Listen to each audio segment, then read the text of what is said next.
по-елементарна авионика, но как ще бъде изведен на орбита?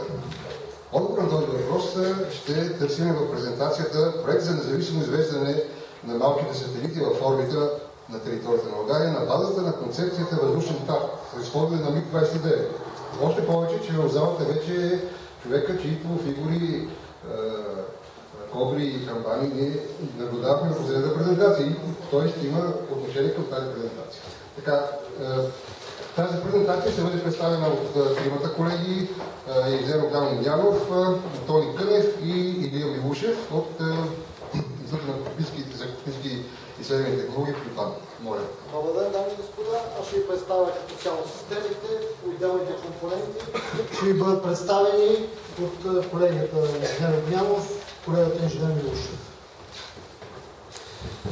Целта на тези системи, самата причина да бъдат създадени е, че те позволяват на държави като България, които нямат огромни пустеещи пространства, нямат голям излъз на море, знаем, че Черно море е затворено море, нали? Да изстрелват спътници, независимо от... не се нуждаят от космодум, и който да го построят, който стои много пари. Тези спътници могат да бъдат изстреляни от авиационни средства, като разполагат и малките държави. В случая става въпрос за самолети от размерите на изтребител и бизнес-джет. Какво е предимството, освен гъвкавостта на изстрелване?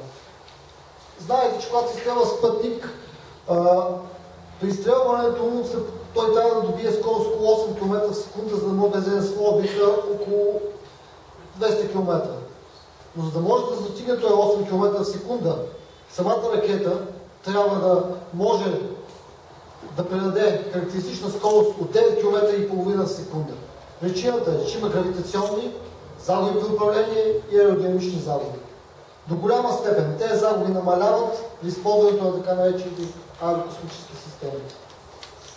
Ето какво представлява разликата в това. При вертикален старт, наземен старт, гравитационните загуби са около 1224 метра в секунда, аеродинамични 93 метра в секунда. Загуби при управление, това са загубите на горивните камъни за наклон на ракетата в необходимата плоскост и загуби от тягата. Общо това е общите загуби, които трябва да се сложат отгоре върху космическата скорост, която е необходима за дадената орбита. Ако ракетата бъде изстрелена на височина 11 км от самолет, движещ с около 300 метра в секунда, т.е. близка до скоростта на звука, на тази височина загубите намаляват с почти 500 метра в секунда. Ако този самолет се движи с 750 метра в секунда, т.е. над два пъти скоростта на звука и на височина около 21 км, виждате, че загубите намаляват близо с 700 метра в секунда. Това намалява размерите на ракетата и увеличава полезния товар. От друга страна позволява също така самолета без големи маневри да изстреля спътника в различни плоскости на орбитата. По този начин облегчи маневрирането на земния спътник и да спести гориво на спътника, което позволява от своя страна по-дълъг живот на земния спътник. Повода за тази презентация е един проект, който е вече финансиран стартъп. Това е испански проект. Въпреки че за МиГ-29 това е испански проект, финансиране, като идеята е базата на учебно-бойния МиГ-29, ракети, както виждате, малката ракета, даже с размерите на Амрам или Сперол, да бъдат изстреляни спътници с маса средно 1 кг на орбита около 200 км. Проектира също така голяма и тежка ракета, която ще може да изстреля 16 спътника по 1 кг на тази орбита. Предполага, че цената ще е изключително ниска, ще е от порядъка на около 150 000 долара, нали, така е обещано, което означава, че дори институти като Софийския ще могат да позволят примерно веднъж на 2 години да изстрелват сателити за своите научни и учебни програми. За военни цели това също може да бъде използвано, въпреки че системата специална е цивилна, тъй като това ще оперативно може да се дадат спътници за наблюдение, за комуникации, за групи, намиращи се извън територията на България, които трябва да успешно да се осъществи комуникация и наблюдение, или пък спътници, които трябва да видят бързо каква е обстановката в даден район на бедствие, авария, потъващ кораб и така нататък. А това е един много сериозен проект. Проектът е финансиран от DARPA, тази година се очаква първия полет. Американците отдавна са оценили успехите, които придобиха при унищожаването на спътници в началото на 80-те години. Както знаете, тогава беше унищожен американски спътник с ракета въздух-космос, изстрелян от F-15.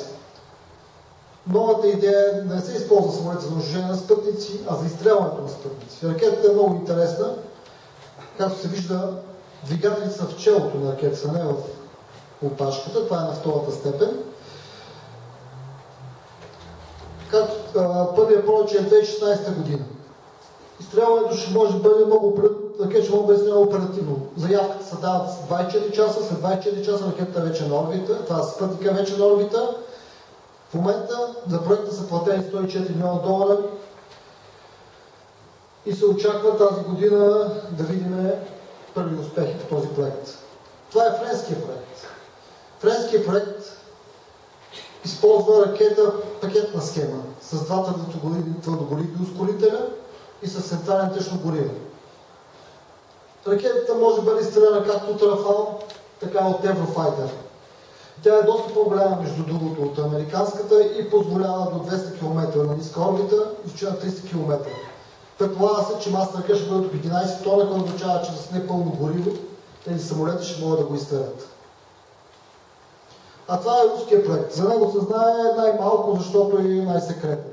В случая даже и шимът е замразен и се работи само по военната му част. Цивилната е замразена. Проектът е за доста голяма ракета.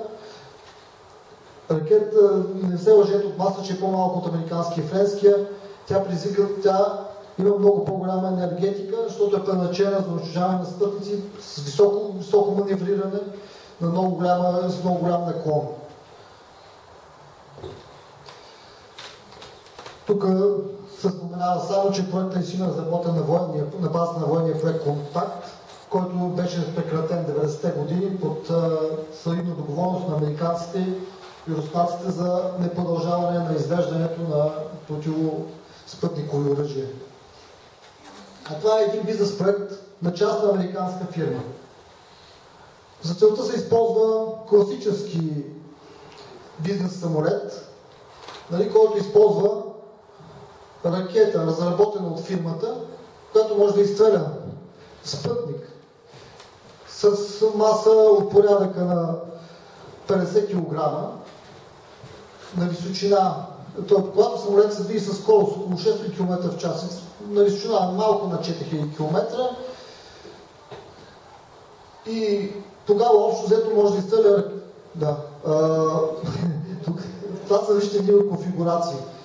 Когато е с тази скорост, то може да е единичен сателит, а когато е с скорост над 350, т.е. над 700 км в час и на височина над 4000 км, той може да изстреля спътника с много по-голяма инклинация и много повече спътници. Обсега на този самолет, т.е. той може да изстреля до 2000 морски мили далечина от мястото, което е излетяло. Това е край на първата част.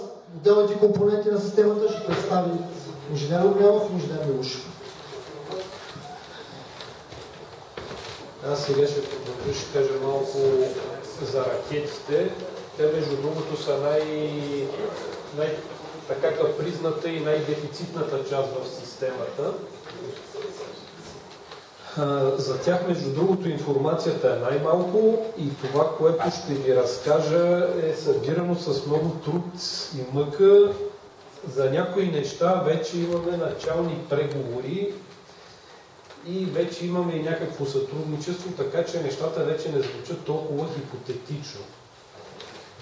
Сега да ви кажа какви възможни конфигурации за ракета има. Сега най-така близка до тази идея, която имаме, естествено, е тази американска ракета по проекта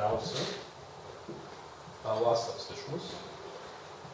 Тя може да изведе до 45 кг полезен товар. Дължината на ракетата е 7,3 метра, което горе-долу се вписва в габарита на МиГ-29, както след малко колегата ще покаже.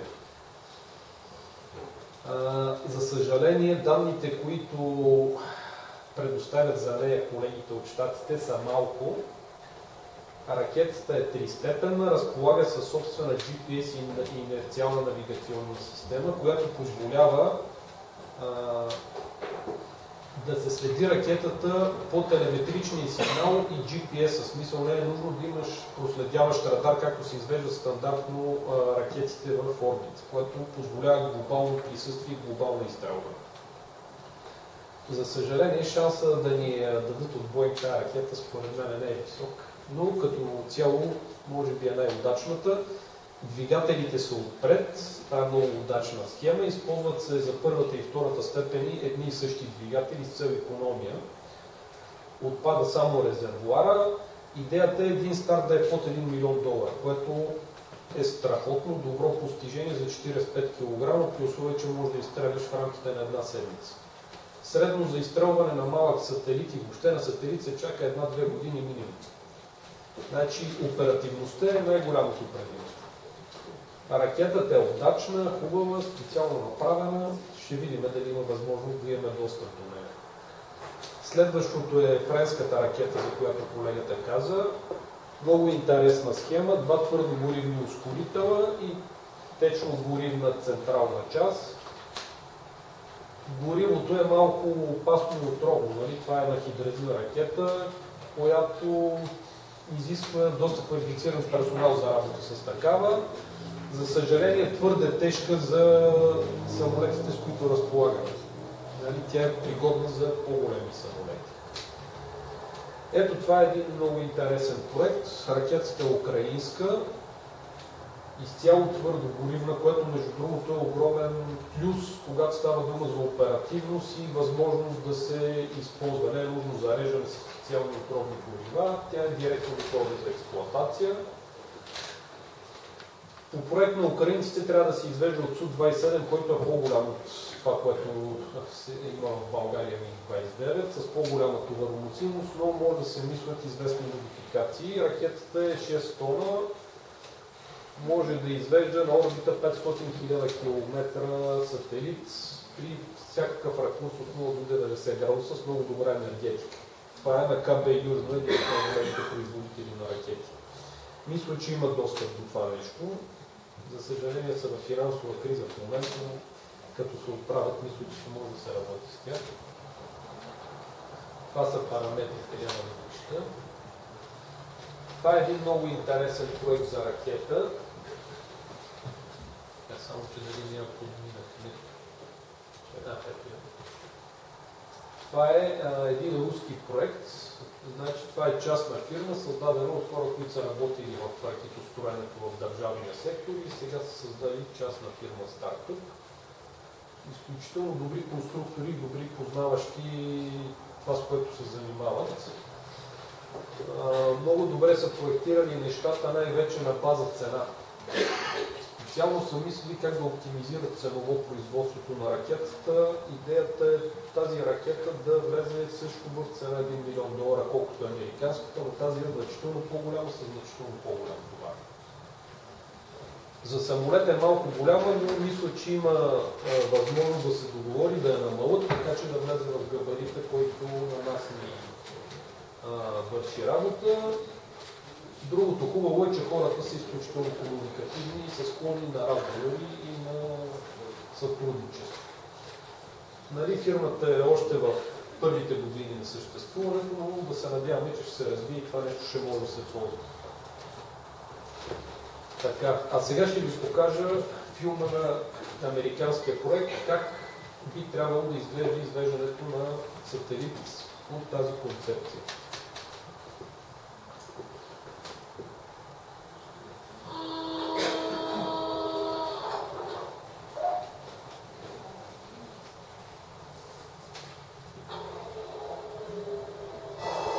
Ракетата се закача като подвесен резервоар към самолета. Тя е като външен вид приличен резервоар. Самолета е 15 по-голям от МиГ-29, но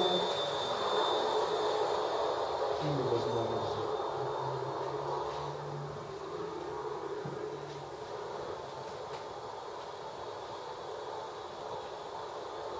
има възможност от всякакъв ракурс да се изстреля, което не винаги е при наземни космодроми има ограничения в какви посоки могат да се изстрелват ракети.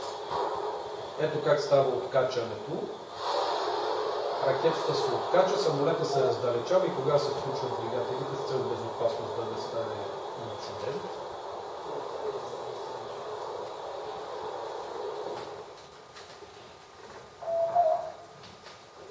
Така, отделят се първата и втората степен.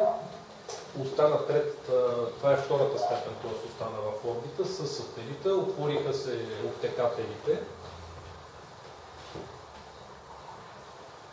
Интересна е схемата им с по 4 двигатела. По този начин те управляват маневреността на ракетата. Като се мени тягата на всеки двигател, тя може да се отклонява. Използват статични дюзи, не използват скъпи накладищи с суфла. Ето това е вече в орбита и тук сателита се отделя от последната степен. И как изглежда отварянето на панелите на сателита. Доста е близко и сателита и панел до това, което ние представяме, ако ви прави впечатление. Само телескоп е на малко по-голям. Това е шпионски сателит от километрова резолюция. Ето отдолу излезе телескоп. Това беше филмчето на американския проект. И сега давам думата на колегата Милушев да разкаже как това би могло да се реализира в българското условие. Само да го